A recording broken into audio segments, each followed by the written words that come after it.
எனக்கு முன்பாக பேசி எல்லோரும் சொன்னது மக்களை பட்டி வட்டியாக அடைச்சு வச்சிருக்காங்க, கொட்டகை போட்டு அடைச்சு வச்சிருக்காங்க, இளவு வீட்டில் உட்கார்ந்த மாதிரி உட்கார்ந்துருக்காங்க, பெரிய காரியத்தில் உட்கார்ந்த மாதிரி உட்கார்ந்துருக்காங்க, தொஸ்தி வீட்டில் உட்கார்ந்த மாதிரி உட்கார்ந்துருக்காங்க, மக்களை சந்திக்கவே முடியல, ஊர் ஊரா தேடி பார்த்தோம், எல்லாரும் மக்களை ஒரு கொட்டகை போட்டு அது கீழே வச்சிருக்காங்கன்னு சொன்னாங்க.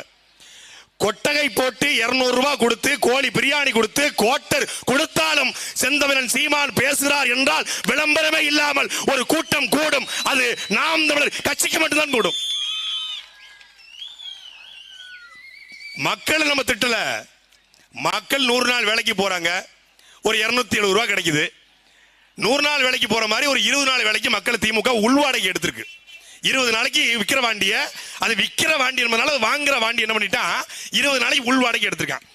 ஒரு நாளைக்கு என்ன பண்றாங்களா, மாலை 3 மணிலிருந்து இரவு 7 மணி வரைக்கும் 200 ரூபாய். வீட்டில் இருக்கப்படாது, வீட்டுக்கு ஒரு 2 பேர் 3 பேர் வந்து அந்த கொட்டையில உட்கார்ந்துடணும். கொட்டையில உட்கார்ந்து என்ன பேசுவாங்க, இந்த 3 வருஷ திமுக ஆட்சியிலே ஆக அந்த வகையிலே நாங்கள் சொன்னதையெல்லாம் புள்ளிங்க நட்டு விட்டோம், கலட்டி கம்பு நட்டோம் பேசுவாங்களா? ஒன்றும் கிடையாது. அந்த 3 மணி நேரம் உட்காந்து அவன் ஓரமா சீட்டு விளையாடிட்டு இருப்பான், இவன் ஓரமா சீட்டு விளையாடிட்டு இருப்பான். என்ன கொள்கை இருக்கிறது, என்ன கோட்பாடு இருக்கிறது, திமிர்த்தனம் இருக்கிறது. ஆனா திமுக திமிர்த்தனம் இருக்கிறது. திமுகவுடைய அமைப்பு செயலாளர் RS பாரதி என்பவர் நேற்று திமுக மாணவரணி தலைமையில் நடைபெற்ற நீட் ஒழிப்பு போராட்டத்தில் பேசுறாரு. திராவிட இயக்கம் வந்த பிறகுதான் தமிழ்நாட்டில் நாம் படித்திருக்கிறோம்.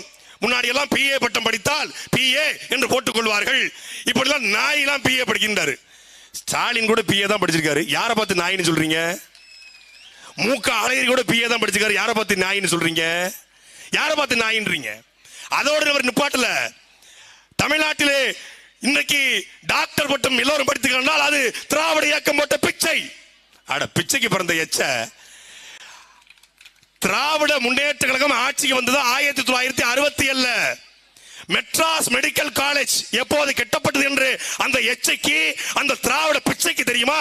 1835 கட்டப்பட்டது மெட்ராஸ் மெடிக்கல் காலேஜ். உன் தாத்தனுக்கு தாத்தன் பெரியாரு அண்ணா கலைஞர் பிறக்கிறதுக்கு முன்னாடியே கட்டப்பட்ட அந்த மெடிக்கல் காலேஜ் எந்த திராவிட இயக்கம் போட்ட பிச்சை? எந்த திராவிட இயக்கம் போட்ட பிச்சை? அதற்கு பிறகு சென்னையில் இருக்கக்கூடிய கீழ்பாக் அரசு மருத்துவமனை 1928 கட்டப்பட்டது. அது எந்த திராவிட இயக்கம் போட்ட பிச்சை? 1967 அண்ணாதுரை ஆட்சிக்கு வராரு.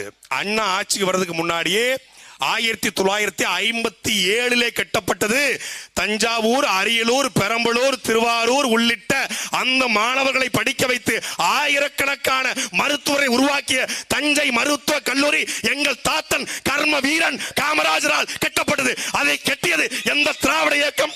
எந்த பெரியார்? எந்த அண்ணா? எந்த கலைஞர்? எந்த முத்துவேல், கருணாநிதி, ஸ்டாலின்?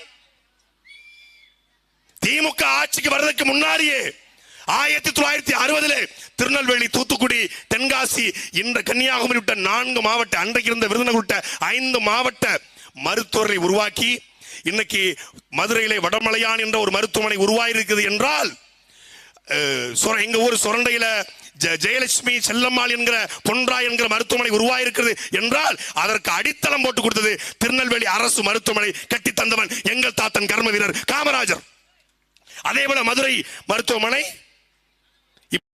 முழுமைக்கும் கோவை மருத்துவமனை உள்ளிட்ட தமிழ்நாடு முழுமைக்கும் மருத்துவமனை உருவாக்கி 1965 திமுக ஆட்சிக்கு வர்றதுக்கு முன்னாடியே 33,055 மருத்துவர்கள் தமிழ்நாட்டில் இருந்தார்கள் என்றால் அது எங்கள் தாத்தர்களுடைய உழைப்பு. இது எந்த திராவிட இயக்கம் போட்ட பிச்சை? இன்னைக்கு தமிழ்நாட்டில் 1,24,000 டாக்டர் இருக்காங்க. கர்நாடகாவில் 1,18,000 டாக்டர் இருக்காங்க. மகாராஷ்டிராவில் 1,74,000 டாக்டர் இருக்காங்க. சரி, தமிழ்நாட்டுக்கு நீ பிச்சை போட்ட, கர்நாடகாவுக்கு மகாராஷ்டிராவுக்கும் எந்த புடிங்கிடா பிச்சை போட்டது? எந்த திராவிட புடிங்கி பிச்சை போட்டது? யார் போட்டது? உத்தரப்பிரதேசத்தில் 75,000 மருத்துவர் இருக்காங்க. அவருக்கு எந்த திராவிட இயக்கம் வழிகாட்டியது? வாயை வச்சுக்கிட்டு சும்மா இருக்கிறது கிடையாது. இன்னைக்கு சீமானவர்கள் இப்படி பேசுகிறார், புரட்சி பேசுகிறார், சமூக நீதி பேசுகிறார், ஆர்னிலை பொது வேட்பாளர் நிப்பாட்டுகிறார், இன்னைக்கு தாழ்த்தப்பட்ட குடிகளுக்கு இடஒதுக்கீடு கொடுக்கிறார். அதெல்லாம் சரிதான். ஆனால் சீமான் திராவிடத்தை திட்டுகிறார். சீமானுடைய பாட்டிக்கு ஜாக்கெட் போட்டது திராவிட இயக்கம். பிளவுஸ் கடை வச்சிருந்தீங்களா? இல்ல பிளவுஸ் கடை, ஜாக்கெட் கடை வச்சிருந்தீங்களா? சரி, சீமானந்தம் பாட்டிக்கு ஜாக்கெட் போட்டது திராவிட இயக்கம். உங்க ஐயா கருணாநிதி அம்மா 5 அம்மா ஜாக்கெட்டே போடாம இருக்காங்களே, அவங்களுக்கு ஏன் ஜாக்கெட் போடல? எங்க அப்பத்தாளுக்கு ஜாக்கெட் போட்ட நீ உங்க ஆத்தாளுக்கு என்ன ஜாக்கெட் போடல என்று நான் கேட்கல. எக்ஸ்ல இடுமாவனம் கார்த்தின்னு ஒரு தம்பி கேட்டிருக்கான். நான் கேட்ட நீ கோச்சிக்கோ டைரக்டா. புரட்சி பேசுகிறார்கள். பெரியார் தான் தமிழ்நாட்டிலே வந்து இடஒதுக்கீடு கொண்டு வந்தார். பெரியார் வந்து பெண் உரிமைகளுக்காக குரல் கொடுத்தார். பெரியார் வந்து விதவை திருமணத்தை நடத்தி வைத்தார். பெரியார் வந்த பிறகுதான் ஆலய நுழைவு தமிழ்நாட்டில் நடைபெற்றது. ஒடுக்கப்பட்ட தாழ்த்தப்பட்ட மக்கள் சாலைகளில் நடைபெற முடியாமல் இருந்தது, அது கொடுத்தது பெரியார் என்று இவர் சொல்றாங்க.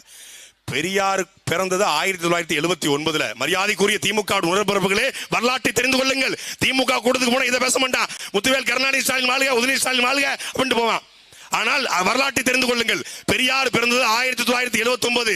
பெரியார் பிறக்கிறதுக்கு முன்னாடியே இங்க பெரியார் எதையெல்லாம் செய்தார் என்று சொல்கிறார்களோ அதை ஒருவர் சாத்தியப்படுத்தினார்.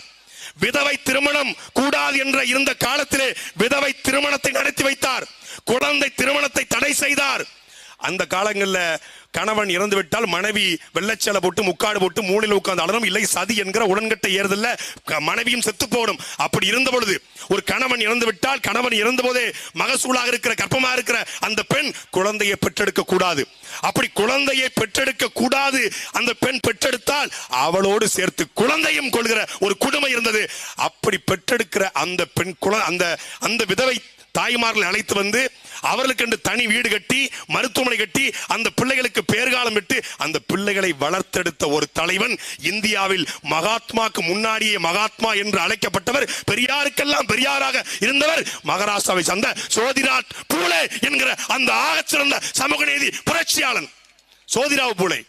பெரியார் பிறகு முன்னாடி சோதிராவ் பூலே. சோதிராவ் பூலே போட்ட வழியில தான் இந்த பெரியாரு, இந்த அண்ணா, இந்த கலைஞர் இவங்க எல்லாம் டிக்டாக், அதாவது சீமானன் வீடியோவை டிக்டாக் பண்ணுவாங்கல்ல, அப்படி சோதிராவ் பூலேவுக்கு டிக்டாக் பண்ணுவாங்க, டப் ஸ்மாஷ் பண்ணுவாங்க, அவ்வளவுதான்.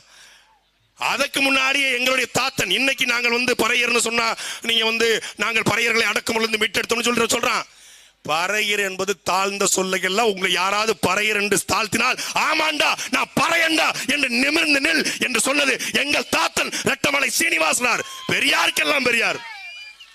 தமிழன் என்ற நாளில் நடத்தி அன்னைக்கு ஒடுக்கப்பட்ட சமூகத்தில் பிறந்து படித்து பட்டம் பெற்று ஒரு நாளிதழை நடத்தியவன் எங்களுடைய தாத்தா அயோத்திதாச பண்டிதர் என்கிற அந்த மாபெரும் மகான் சமூக நீதி போராளி. எல்லாத்தையும் மறைச்சிட்டு பெரியாரு அண்ணா ஏண்டா ஊராம்பிள்ளைக்கு ஏண்டா நீங்க இன்சில் போடுறீங்க? ஊராம்பிள்ளைக்கு எது நீ இன்சில் போடுற? திராவிட இயக்கம் போட்ட பிச்சை. சரி, எங்களெல்லாம் படிக்க வச்சு திராவிட இயக்கம். RS பாரதியை படிக்க வச்சு எந்த திராவிட இயக்கம்? RS பாரதி படிச்சதே சென்னை மெட்ராஸ் யூனிவர்சிட்டி. அது 1835 வெள்ளக்காரனால் கட்டப்பட்டது. அப்போ வெள்ளக்காரன் போட்ட பிச்சை தான் இந்த RS பாரதியுடைய படிப்பு. அப்படி சொன்னா நல்லா இருக்குமா? என்பதற்குரிய மக்களை, திராவிட இயக்கம் போட்டது பிச்சை அல்ல. கருணாநிதி என்ற 5000 பேர் கூட இல்லாத ஒரு குடும்பத்தை சார்ந்த ஒருத்தரை 5 முறை தமிழ்நாட்டில் முதலமைச்சராக்கியது தமிழர்கள் போட்ட பிச்சை. அகர முதல எழுத்தெல்லாம் ஆதிமகன் முதற்சியை உலக என்று ஒழுங்காக பேச தெரியாத ஆகாத வகையில் ஆகர ஆக புகர ஆக அந்த வகையில இழுக்கலாம் என்று பேசக்கூடிய, திருக்குறள் கூட தெரியாத, தண்ணி மேல லாரி ஏற்றக்கூடிய, ஹைட்ரோ கார்பனுக்கு ஹைட்ரோ பைட் என்று சொல்லக்கூடிய, பாலியல் பலாத்காரத்துக்கு பாலியல் பலகாரம் என்று சொல்லக்கூடிய ஒரு தத்தியை தமிழ்நாட்டு முதலமைச்சராக மாற்றியது தமிழர்கள் போட்ட பிச்சை. விளையாட்டுத்தனமாக தெரியக்கூடிய ஒருத்தரை விளையாட்டுத்துறை அமைச்சராக மாற்றியது தமிழர்கள் போட்ட பிச்சை. இன்னைக்கு வேட்டி சட்டை கட்டிட்டு ஃபார்ச்சுனர் கார்ல, ஹம்மர் கார்ல, ரெட் சேர்ந்து மேக்னா மூவிஸ், கிளவுட் 9 மூவிஸ், அஞ்சுகம் பிக்சர்ஸ் அப்படின்னு விதவிதமான கார்ல பாருன்னா ஒட்டுமொத்தமான எங்கள் தமிழர்கள் போட்ட பிச்சை இந்த திமுக. எங்க அக்காலாம் காளியம்மா வருத்தப்பட்டாங்க, எல்லாரும் வருத்தப்பட்டாங்க. மக்களை அடைச்சு வச்சிருக்காங்க. யாருக்கு அடைச்சு வச்சிருக்கான்? ஓட்டு கேட்டு போற நாம் தமிழ் பிள்ளைகள் வந்து ஊருக்குள்ள போறதுக்கு கஷ்டப்படுவாங்கன்னு சொல்லி மொத்தமா உட்கார வச்சிருக்கான். எங்களுக்கு ரொம்ப ஈஸியா இருக்கு, இப்போ மொத்தமா கேட்டு வர்றோம். தனித்தனியா போய் எங்களுக்கு வந்து இந்த ஒரு படத்துல சத்யராஜ் சொல்லுவாரு, ஆமா எனக்கு ஒரு டஸ்ட் அலர்ஜி, நீ வந்து தாலியை கட்டிட்டு நான் கூட்டு போயிடுவோம் பரல, அது மாதிரி நீ மொத்தமா உட்கார வச்சு நாங்க வந்து ஓட்டு கட்டுறோம். பேசிக்கலி வி ஆர் சோம்பேறி, நீ வந்து உட்கார வச்சிரு. ஏண்டா நெருப்பை குப்பையை போட்டு மூட முடியாது. மானம் உள்ள தமிழர்களை நீ எந்த காசு கொடுத்தும் வாங்க முடியாது. உன்கிட்ட இருக்கிற காசு இருக்கு பாரு, உன்கிட்ட காசு, அந்த காசு இல்லைன்னா திமுக காரன நாய் கூட, கோபாலபுரத்து நாய் கூட மதிக்காது. ஆனால் தமிழ்நாட்டு அரசியலில் பணம் கொடுக்காமல் 36 லட்சம் வாக்குகளை பெற்ற ஒரே கட்சி அது நாம் தமிழர் கட்சி மட்டும்தான். இப்போதும் சொல்றோம், நீ பணம் கொடு, நீ புடவை கொடு, நீ கொலுசு கொடு, நீ குக்கர் கொடு, நீ நட்டுக்குள்ள மூக்குத்தி வை, நீ என்ன வேணாலும் வை. ஆனாலும் நாம் தமிழ் கட்சி இந்த விக்கிரவாண்டி சட்டமன்ற தேர்தலில் மான தமிழர்கள் வாக்குகளால் அடுத்த கட்டத்தை நோக்கி பாயும். ஸ்டாலினுக்கும் இந்த ஆல்பர்ட் நோபல் ஒருத்தருக்காருங்க, இது மட்டும் சொல்லி முடிச்சிடுறேன். ஆல்பர்ட் நோபல் ஒருத்தருக்காரு, உங்களுக்கு தெரிஞ்சிருக்கும், நோபல் பரிசுடைய தந்தை. அவரை வந்து உலக சமாதான தூதுவர்னு சொல்றாங்க. அவரை சமாதான தூதுவர்னு சொல்றாங்க. ஏன் அவரை சமாதான தூதுவர்னு சொல்றாங்கன்னா, நோபல் பரிசு கொடுத்தாரு. 1000 கோடி ரூபாய் மதிப்பிலான பணத்தை தன்னுடைய உயிரை எழுதி வச்சாரு. அவர் உயிரிழதுக்கு முன்னாடி ஒரு கதை இருக்கு. இந்த ஆல்பர்ட் நோபல் டெட்டர்னேட்டர் என்கிற வெடிமருந்து பொருளை கண்டுபிடிக்கிறார். இவர்தான் டைனமைட் என்கிற வெடிபொருளையும் கண்டுபிடிச்சாரு. உலகத்துல எல்லாரும் வால் சண்டை போட்டுக்கிட்டு இருந்தா, வேல் சண்டை போட்டுக்கிட்டு இருந்தா, கத்தி சண்டை போட்டுக்கிட்டு இருந்தா, அவனவன ஒன்னொன்னு வெட்டிக்கிட்டு இருந்தான். ஆனா அந்த டைனமைட் என்கிற அந்த வெடிபொருள் கண்டுபிடிச்ச பிறகுதான் வெடிகுண்டு செஞ்சு எல்லாரையும் கொல்றான். கத்தி சண்டை போட்டுக்கிட்டு இருந்த மக்கள், வால் சண்டை போட்டுக்கிட்டு இருந்த மக்கள் குண்டு தயாரிச்சு வெடிக்க ஆரம்பிக்கிறான். மக்கள் கொத்து கொத்தா சாகுறான். அப்ப மக்கள் எல்லாரும் கொதிக்கிறான், யாரா இவன் இந்த வெடிபொருளை கண்டுபிடிச்சது? யாரு? இந்த ஆல்பர்ட் நோபல். மக்கள் கொதிச்சு எழுந்த ஆல்பர்ட் நோபலுக்கு என்ன பண்றான்? கொதி நிலையில இருக்கிறான். ஒரு விபத்து ஏற்படுது. லூட்விக் நோபல் அப்படின்னு சொல்லி ஆல்பர்ட் நோபலுடைய தம்பி அந்த விபத்துல மரணம் அடைஞ்சாரு. ஆனா நோபல் மரணம் அடைஞ்சாரு, அவர் பேரு நோபல். நோபல் மரணம் அடைஞ்ச செய்தி பரவுது. பிரெஞ்சு பத்திரிகை ஒரு செய்தி போடுறான், மரண வியாபாரி மரணம் அடைந்தார் அப்படின்னு போடுறான். ஆல்பர்ட் நோபல் செய்தியை படிக்கிறாரு. அடரா, என் தம்பி செத்து போட நினைச்சு ஆல்பர்ட் மரண வியாபாரின்னு போட்டாங்களே, நான் உயிரோடு இருக்கும் போதே எனக்கு மரண வியாபாரி என்றால் நான் செத்து போனாலும் இப்படித்தானே சொல்லுவாங்க. இந்த பெயரை எப்படியாவது மாத்தணுமே, மக்களை நான் குத்து கொத்தா கொள்ள குண்டு கண்டுபிடிச்சேன், மக்கள் செத்துக்கிட்டு இருக்காங்க, அதை பத்தி கவலைப்படல, இந்த பெயரை எப்படியாவது மாத்தணும். என்ன பண்றது? அது வரைக்கும் கண்டுபிடிச்ச அறிவியல் கண்டுபிடிப்புக்கு வரக்கூடிய அந்த காப்பிரைட்டில் இருந்து வரக்கூடிய பணத்தை 1000 கோடி ரூபாய் இன்றைய மதிப்புக்கு அப்படியே நான் இறந்த பிறகு வேதியியல், இயற்பியல், இலக்கியத்தில் உள்ள நல்ல சாதனை புரிந்தவர்களுக்கு நீங்கள் நோபல் பரிசாக அறிவிச்சு கொடுக்கணும் அப்படின்னு சொல்லி அறிவிச்சிடறாரு. அவர் இறந்துடுறாரு, நோபல் பரிசு வருது. நோபல் பரிசு வந்த பிறகு அந்த மரண வியாபாரிங்கிற பெயர் மறைஞ்சிருது. என்ன பண்றாங்க? மக்கள் அவரை உலக சமாதான தூதுவர்னு கொண்டாடுறாங்க. அப்படித்தான் என் அன்பிற்குரிய மக்களே, கள்ளக்குறிச்சியில கள்ளச்சாராயத்தில் செத்து போன 62 பேருடைய மரணத்தை மறைக்க அந்த மரண வியாபாரி ஸ்டாலின் 10 லட்சம் கொடுக்கிறார். எப்படி நோபல் பரிசை கொடுத்து நல்ல பேரை வாங்கினாரோ நோபல் 10 லட்சம் கொடுத்து நல்ல பேர் வாங்க பார்க்கிறான். இல்லத்தரசிகளுக்கு 1000 ரூபாய், மகளிர் உரிமை தொகை, மாணவர்களுக்கு உரிமை தொகை, தாய் மாணவன் திட்டம் என்று 1000 ரூபாய் கொடுத்து தான் செய்த தவறுகளை, தமிழ்நாடு முழுக்க கொள்ளையடிச்ச கனிம வளத்தை, ஆத்து மணலை, குடும்பமாக கொள்ளையடிச்ச பணத்தை மறைக்க, ஊழலை மறைக்க, குடும்ப ஆட்சியை மறைக்க 1000 ரூபாய். இந்த 1000 ரூபாய் நம்பி மக்கள் ஓட்டு போட்டுக்கிட்டு இருக்காங்க. மரண வியாபாரிக்கும் இந்த சாராய வியாபாரி ஸ்டாலினுக்கும் எந்த வித்தியாசமும் கிடையாது. இவர்களை இந்த தமிழர் நிலத்திலிருந்து அப்புறப்படுத்த வேண்டிய நேரம் நெருங்கிவிட்டது, காலம் நெருங்கிவிட்டது. அதுக்கான ஒரு அச்சாரமாக இந்த தேர்தல் இருக்க போகிறது. கோடி கோடி அவன் கொட்டி கொடுத்தாலும் எங்க வாக்காளர்ல ஒன்னால ஒரு 100 கோடி ரூபாய் கொடுத்தாலும் நாம் தமிழ் சேர்றேன், வேற கட்சிக்கு ஓட்டு போட மாட்டான். அது இந்த தேர்தலில் எங்களுக்கு அடிஷனல் சப்போர்ட் நிறைய வந்திருக்கு.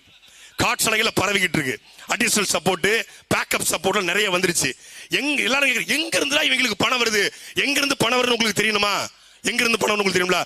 donate.namtamil.org ஒவ்வொரு தமிழரும் உழைக்கிற பணத்தை கொடுக்கிறான். உழைக்கிற பணத்துல நடத்துகிற கட்சி அது நாம் தமிழர் கட்சி மட்டும்தான். இந்த கட்சிக்கு மான தமிழர்கள், இதே அந்நியூரில் வாழ்கிற மான தமிழர்கள், நீங்கள் அந்நியராக கூடாது. நீங்கள் எங்கள் ஆட்கள், எங்களுக்கு ஓட்டு போடுங்க, மைக்குக்கு ஓட்டு போடுங்க. நன்றி, வணக்கம்.